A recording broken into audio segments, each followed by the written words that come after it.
Right wing is as right wing does. Right wing is as right wing does. White wing is as white wing does.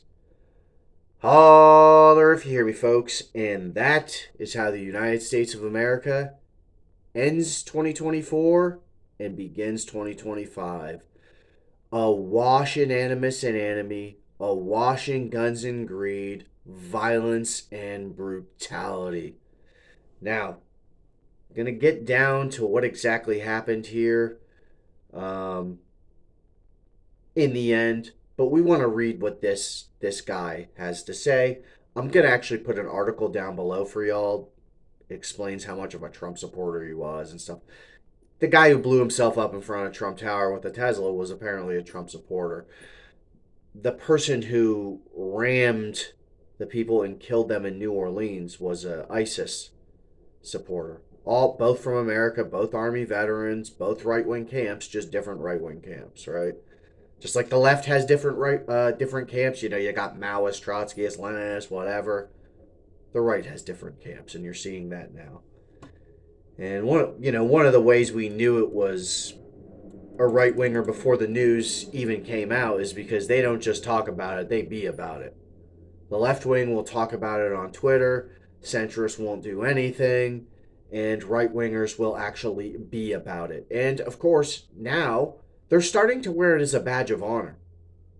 I want you to get this in your heads, people. They're starting to wear it as a badge of honor. That they don't just talk about it, they be about it. They don't just talk the talk, they walk the walk. Left wingers don't do that in America anymore, and neither do centrists. Exclusive, the man suspected of being behind Tesla's Cybertruck explosion in Las Vegas was a big supporter of Donald Trump and voted for him in November. Big surprise. After news broke the suspected Las Vegas Cybertruck bomber was a Trump fan, many in MAGA world started to share their admiration for him. No shit. Now, this is from BNO News Live. Police have released excerpts of messages left by the Las Vegas bomber. Fellow service members, veterans, and all Americans. Time to wake up. We are being led by weak and feckless leadership who only serve to enrich themselves. We are the United States of America, the best country and people to ever exist. But right now we are terminally ill and headed towards collapse. You know, that attitude is part of the terminal illness, buddy. This was not a terrorist attack, it was a wake up call. Americans only pay attention to spectacles and violence. True. You know, George Carlin used to have a saying. Let me finish what he has to say and I'll get to that. This was not a terrorist attack.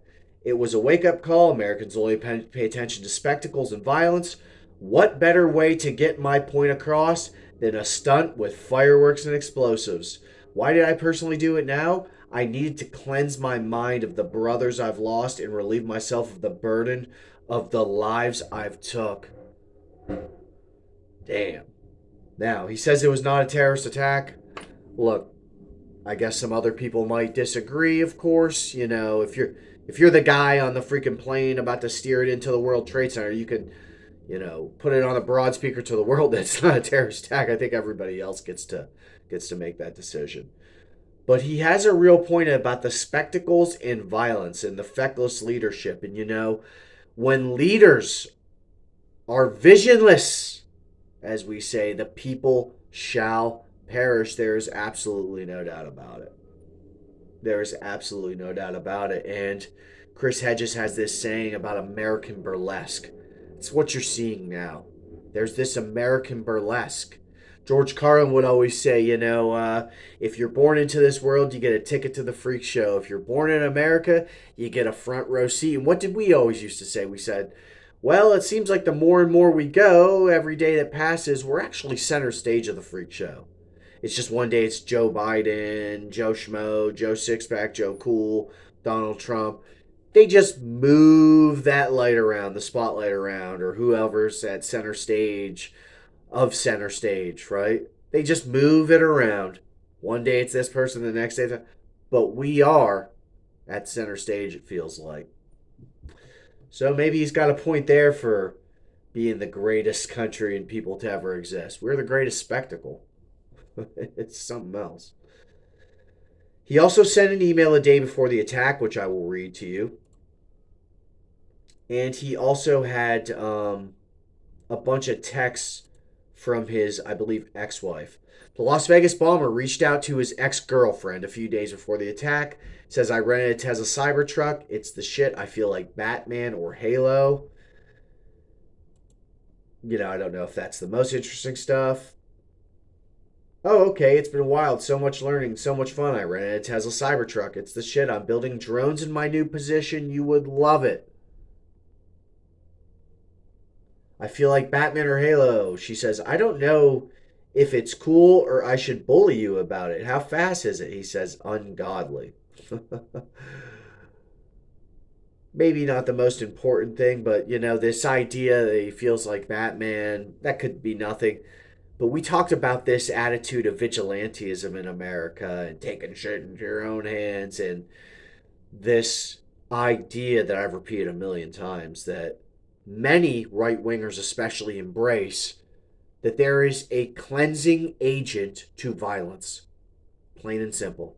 There is a purifying factor to violence. I don't know how else to put it. Now let's look at this email. Las Vegas bomber Matthew Livelsberger, I think that's how you pronounce that, or maybe Livelsberger, sent an email to at Sam Sauer. Who's this analyst of remnant minister? I don't fucking know. We'll just read the damn email, okay? This was sent on Tuesday, December 31st at 10:42 a.m. So we're trying to get a look into the mind of this guy a little bit, right? This shows that, you know, the elevator might not be going to the top floor. The wall might be missing a few bricks, if you get what I'm saying. The lights are on, but I don't know if anyone's home. Right? Or at least they're not home all the time when the lights are on. Let's put it that way. In case I do not make it to my decision point or onto the Mexico border, I am sending this now. Please do not release this until the 1st of January, 1 Jan, and keep my identity private until then. He abbreviates a lot of stuff. I'll try to unabbreviate it for you. First off, I am not under arrest or hostile influence or control. My first car was a 2006 black Ford Mustang V6 for verification. Mine was a 2005 350Z. So, you know, guys remember shit like that. What we have been seeing with drones is the operational use of gravitic propulsion systems powered aircraft by most recently China in the East Coast.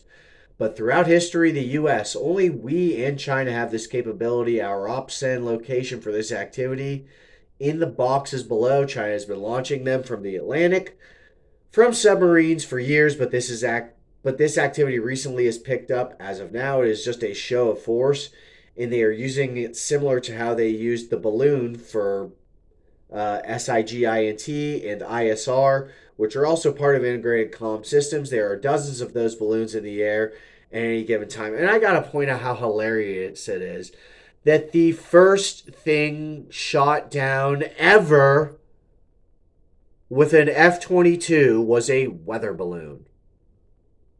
Way to go, America.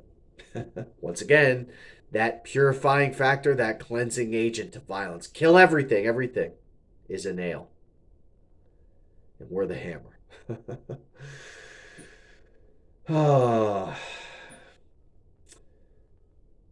The so what is because of the speed and stealth. He's not exactly the best typer here, right? Of these unmanned AC, they are the most dangerous threat to national security that has ever existed. They basically have an unlimited payload capacity and can park it over the White House if they wanted. It's checkmate. USG needs to give the history of this, how we are employing it and weaponizing it, how China is employing them, and what the way forward is. China is poised to attack anywhere in the East Coast. I've been followed for over a week now from likely Homeland or FBI, and they are looking to move on me and are unlikely going to let me cross into Mexico, but won't because they know I am armed and have a massive VBIED. That's a vehicle borne IED, massive bomb. I've been trying to maintain a very visible profile and have kept my phone, and they are definitely digitally tracking me.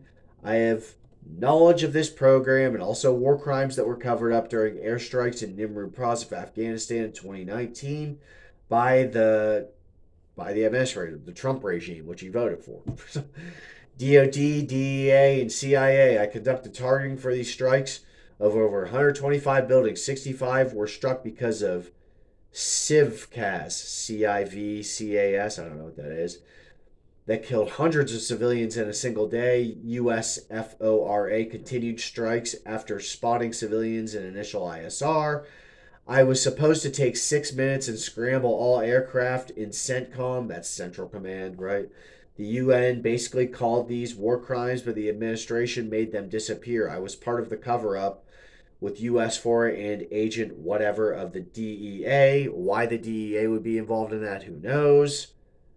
So you see what we're dealing with here, right?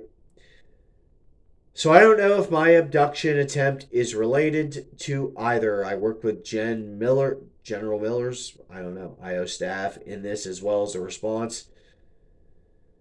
Blah, blah, blah, blah, blah. You need to elevate this to the media so we avoid world war because this is a mutually assured destruction situation. For vetting, my LinkedIn is Matt Berg or Matthew Livelsberger, an active duty 18Z out of 1-10. My profile is public. I have an active TSSCI with a UAP and USAP access. Oh my God. Did you get anything out of that? I really didn't. What I got is that we are a country that is self-immolating. How many individuals got to self-immolate before the country goes down with it? Right? Or a family, let's say. Well, probably not too many. Well, how many families have to do it? You see a lot of family annihilations going on, guys going around and killing their whole families.